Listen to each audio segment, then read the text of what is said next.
You have heard all the usual career advice. Update your resume, network more, be well rounded, and fix your weaknesses. But what if I told you that one of the most powerful tools that helped me elevate my career was focusing on my strengths instead? Not trying to be perfect at everything, not trying to fix all my flaws, but deliberately leaning into what I'm naturally good at. Hey y'all, I'm Georgia Wolfe-Samuels, CPA turned career strategist and personal branding coach. And I help ambitious women build bold, fulfilling careers without compromising who they are. And this is episode 1 of my brand new series, Surprising Tools That Actually Help You Advance Your Career. Because let's be real, if the traditional advice actually worked for us, we wouldn't still feel stuck, unseen, or burnt out. There was a time in my career where I was the poster child for perfectionism.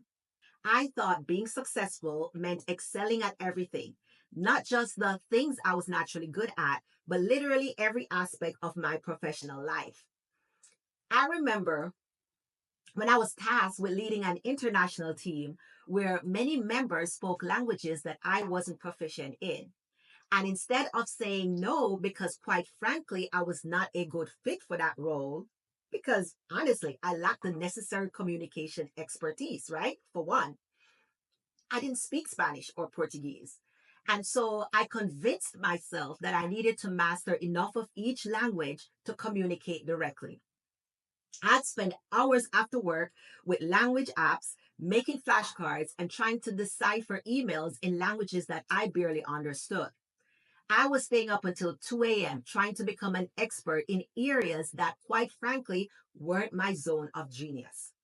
And the most frustrating part was that despite all that effort, our communication as a team was still strained, and I was exhausted all the time. Then something unexpected happened. During one particularly challenging meeting, I finally asked one of my bilingual team members to help me facilitate. Not only did communication instantly improve, but team members seemed more engaged and appreciated being recognized for their language skills. That changed the approach for me.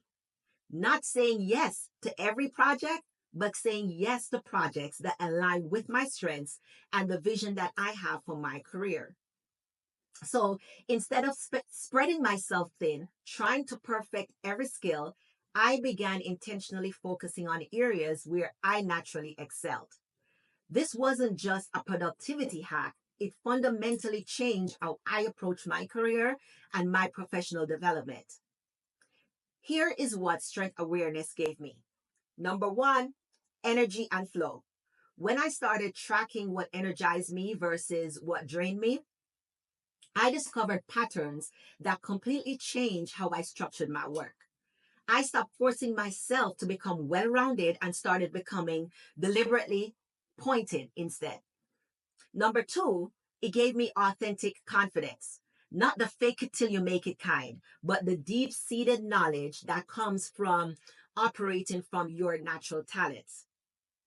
I went from second guessing my decisions to leading with certainty in the areas where I excel. And number three, it gave me career momentum. When you leverage your strengths, you create results that gets noticed without the exhaustion of trying to be good at everything. I went from feeling stuck to accelerating my career by focusing energy where I created the most impact. Now, here's why this matters for you.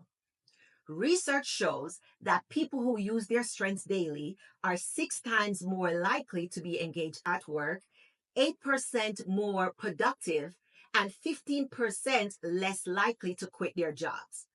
But here's the thing, only about 17% of professionals can accurately identify their true strengths.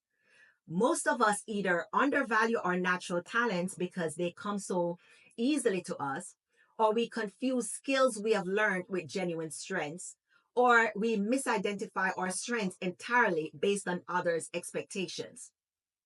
And in a world where burnout is epidemic, strength awareness isn't just helpful, it is actually essential.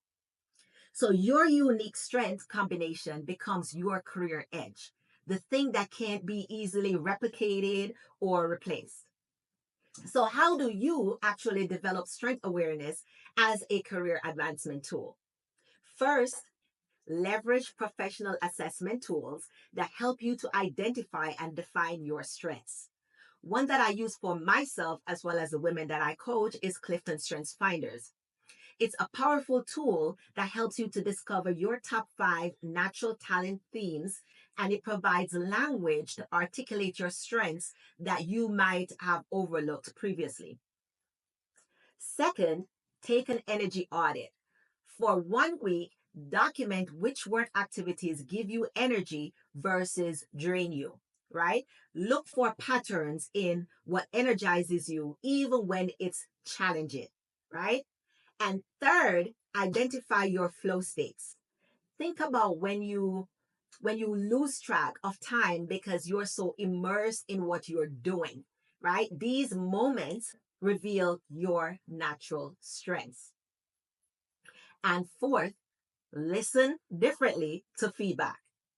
Pay attention to what others consistently notice about your performance, especially when you're not trying particularly hard. Those effortless excellence moments, that's what I call them, excellence moments, they are golden strength indicators for you, right? Amongst all this, I want you to keep front and center that this isn't about ignoring your growth areas. It's about placing strategic emphasis on the areas that matters the most, such as investing 80% of your development energy in leveraging strengths and 20% in managing critical limitations. So if you're feeling exhausted from trying to be good at everything, or like you're working harder but not getting the recognition or advancement that you desire and deserve, then maybe the answer isn't about fixing your weaknesses. Just maybe it's doubling down on your strengths. But this is just the beginning. Make sure to subscribe and stay locked in for the rest of the series, surprising tools that actually help you advance your career. Let's lean into our natural talents and make our working world much better than we found it.